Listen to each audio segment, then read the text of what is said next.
गोलू,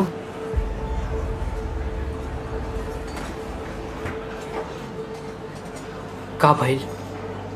शिवा, वो संदीप। बताओ तो का भइल? संदीप 4 दिन से घरे नहीं के आइल। वो तोरा से बहुत नाराज बा। काहे कि जिकरा से तोहर शादी होता वो ओकरा से बहुत प्यार करत रहे। वो हमरा की बात तो कब न उतवलस। चल कहाँ? हम ओकरा से बात करम।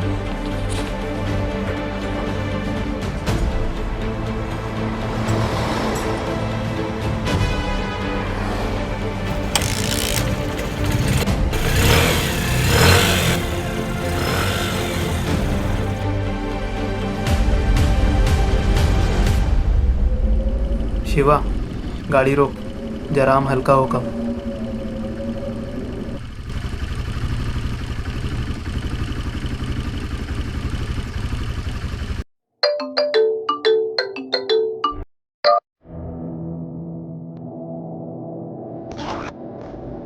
भाई, हम शिवा के लेके आ गए बानी।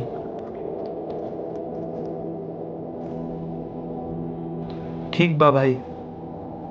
गोलू, और कितना टाइम लगी? हाँ हाँ, बस आ गई नहीं।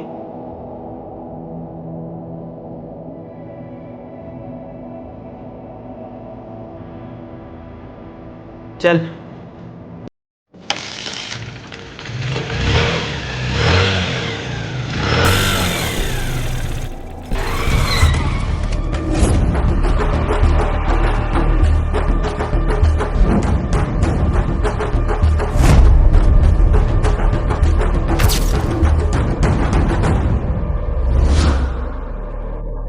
कहाँ गई लू? रुक, हम नीचे जाके देखा था नहीं। चल, हम हो चलता नहीं तेरे साथ।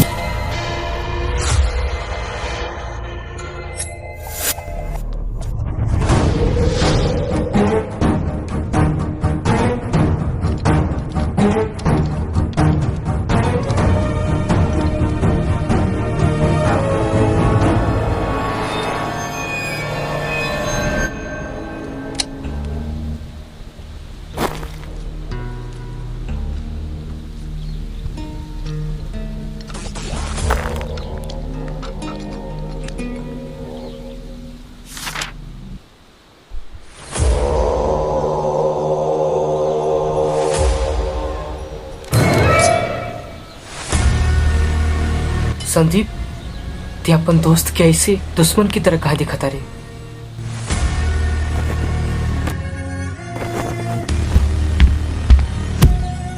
अरे यार, हमने के बैठ के बात के हल निकालम चा। अब बात करे के बचल ही कावा।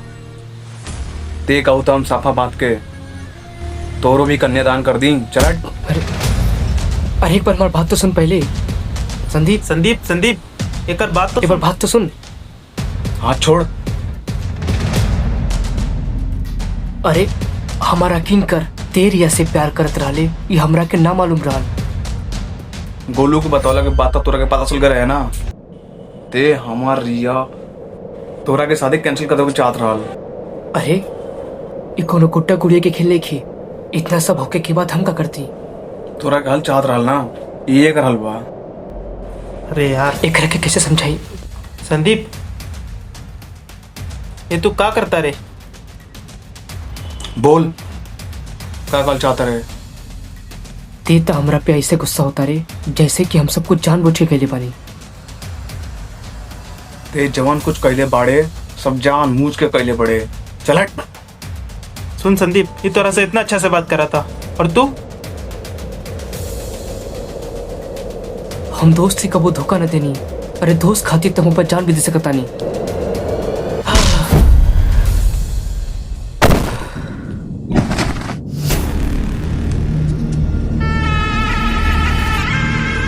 ए,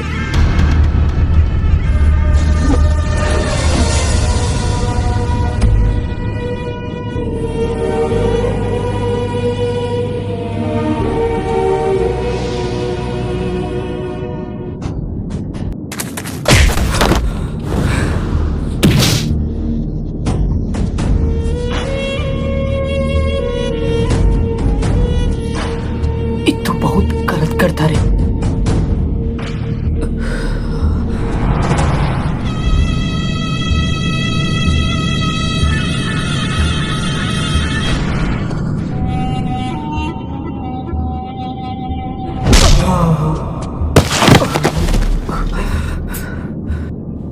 सब कुछ जानला के बाद भी ते हमरा के धोखा देले।